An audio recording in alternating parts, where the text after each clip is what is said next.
Benda berupa batu yang diduga meteor jatuh dari langit dan menimpa rumah warga di Kampung Astomulyo, Kecamatan Punggur, Kabupaten Lampung Tengah, Lampung. Sebelum batu tersebut jatuh, warga mengaku mendengar suara gemuruh keras dari langit. Wah, meteor ciplok apa watu apa iki? Kayak jebol ya. Sebongkah batu berukuran kecil jatuh dan mengenai rumah warga di Kampung Astomulyo, Kecamatan Punggur, Kabupaten Lampung Tengah, Lampung pada Kamis malam 28 Januari. Apa iki ya? Itu meteor paling. Penemuan batu tersebut menghebohkan warga sekitar. Pasalnya, sebelum jatuh dan membuat atap rumah jebol, warga mengaku mendengar suara gemuruh keras dan kepulan asap di langit. Saat dipegang pun, batu berukuran sekitar 25 cm dan berat 2,2 kg itu terasa hangat. Ceritanya ada tragedi telah terjatuhnya sebongkah batu dari entah dari mana, mungkin dari langit mungkin kali ya. Setelah kami telusuri dari awalnya memang ada gemuruh suara geleger kayak istilahnya drum bergulung-gulung itu.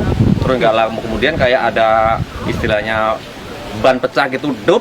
Nah, setelah itu kita cari rame-rame sana sini. Jadi satu kawan ngelihat di atap ini ada genteng nih pecah. Terus nggak lama kemudian kita nyari di bawahnya ada sebongkah batu. Saat ini sampel batu masih terus dilakukan penelitian di laboratorium oleh tim peneliti ITERA Lampung. Dari Lampung Tengah, Lampung, Pujiansyah, Edi Supriyanto, TV One mengabarkan. Ya, fenomena jatuhnya sebuah benda yang diduga batu meteor ke tanah air juga pernah terjadi pada Agustus 2020 lalu di Tapanuli Tengah, Sumatera Utara. Sebelum benda misterius itu jatuh, warga mendengar suara gemuruh dan petir di langit.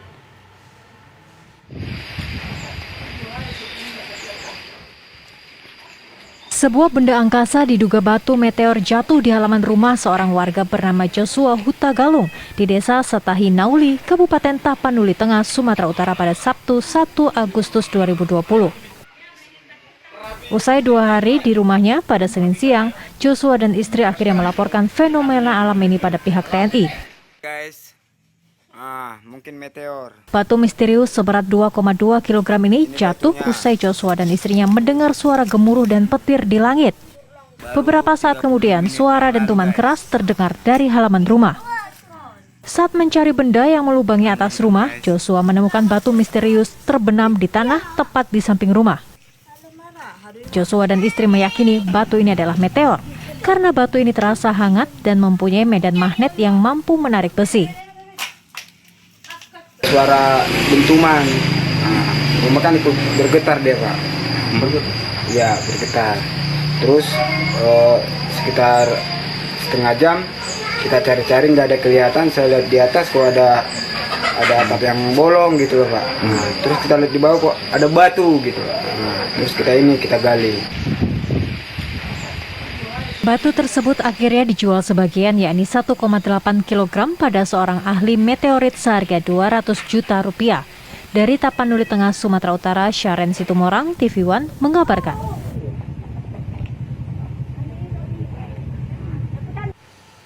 Ya, lalu apa sebenarnya hasil pengamatan para ahli terkait temuan batu yang diduga berupa batu meteor ini? Kami akan berbincang dengan dosen Sains Atmosfer dan Keplanetan ITERA Lampung, Bapak Robiatul Mustaba. Saya panggil langsung. Assalamualaikum Pak Mustaba. Waalaikumsalam Bapak. Ya, ini bagaimana hasil pengamatan terhadap batu meteor ini Pak yang jatuh di Lampung ini Pak?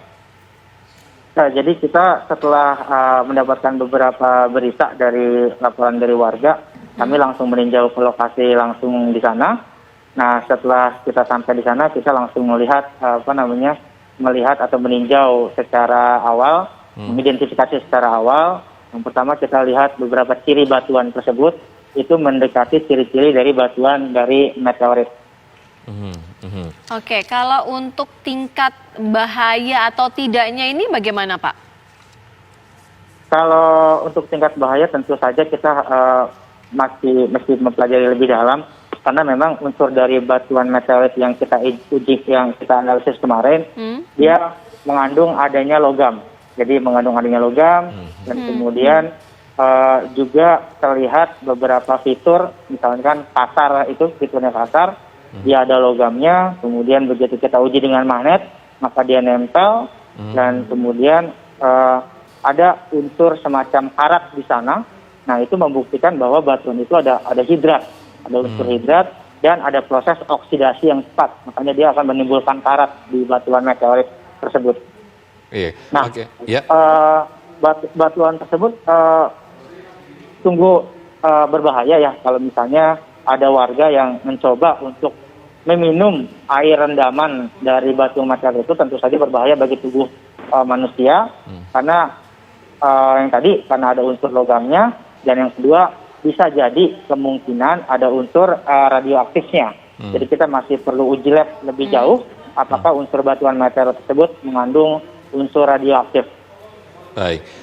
Pak Mustaba, ini sama jenis dan bentuknya termasuk karakternya sama dengan yang seperti terjadi di Tapanuli waktu itu 2020 Agustus waktu itu, Pak? Kalau yang di Tapanuli secara sekilas sih mirip Pak, tapi kita belum coba menganalisis lebih jauh, artinya belum melihat secara betul ya yang di Tapanuli itu apakah benar-benar sejenis atau enggak, tapi secara kasat mata mirip begitu. Iya. Lalu sebenarnya faktor apa yang membuat batu meteor ini bisa terjatuh? Sebenarnya di sepanjang tahun memang fenomena hujan meteor itu selalu terjadi di langit dimanapun gitu. Itu selalu terjadi. Nah, kebetulan di bulan Januari ini memang ada hujan meteor Wandrantit yang puncaknya itu terjadi pada tanggal 3 sampai 4 Januari. Itu hujan meteornya. Nah, bisa jadi proses hujan meteor itu terus berlangsung dan kemudian ada sedikit beberapa puing yang batuan tersebut yang bisa lolos dari atmosfer, begitu. Kemudian dia lolos dari atmosfer. Mungkin pada saat dia setelah lolos di atmosfer, kemudian dia mengalami pecah batuan meteor tersebut karena tadi ya, karena dia setelah lolos dari atmosfer dengan kecepatan yang tinggi, dia pecah. Nah, pecahnya itu kita sebut sebagai fenomena fireball. Makanya dia bisa menimbulkan bunyi dentuman yang sangat keras. Nah, mungkin sebagian batuan pecahannya itu jatuh di desa Punggur yang kemarin kami tinjau. Baik. Pak Mustaba, ini ukuran batu meteor ini memang rata-rata seperti ini, segini, atau ada yang bisa lebih besar lagi, atau seperti apa Pak Mustaba? Ya, relatif sih sebenarnya batuan itu cukup besar ya, tapi karena tergerus oleh atmosfer bumi, maka yang lolos, yang jatuh ke bumi itu rata-rata kecil, gitu batuan meteor itu.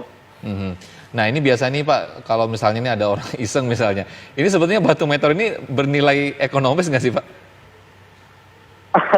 Sebenarnya alangkah baiknya ya kalau batuan jika masyarakat menemukan batuan meteorit itu segera diserahkan kepada lembaga penelitian yang ada di Indonesia. Kenapa? Karena penting untuk pengembangan ilmu pengetahuan kita, ilmu pendidikan, pengetahuan pendidikan ya. Nah, jadi kan kita memang selama ini mempelajari batuan itu ya hanya yang ada di bumi gitu. Nah, dengan adanya kejadian batu meteorit yang jatuh ke bumi itu menjadi salah satu kunci untuk negara kita atau Indonesia, penelitian di Indonesia itu untuk mengembang jauh melihat bagaimana batuan yang ada di luar angkasa, batuan yang sumbernya dari luar angkasa, gitu. Oke, artinya penelitian lebih lanjut apa yang akan dilakukan, Pak? Jadi kita saat ini akan coba kemarin sudah mendapatkan izin dari warga setempat untuk mendapatkan sampelnya sedikit. Kita akan uji laboratorium di lab Geoscience Labtek 2 ITERA. Nanti di sana kita akan uji dari sisi unsurnya, unsur kimiawinya, seperti itu. Baik. Pak Robiatul Mustaba selaku dosen Sains Atmosfer dan Keplanetan ITERA Lampung, terima kasih atas waktunya. Selamat sore. Terima kasih.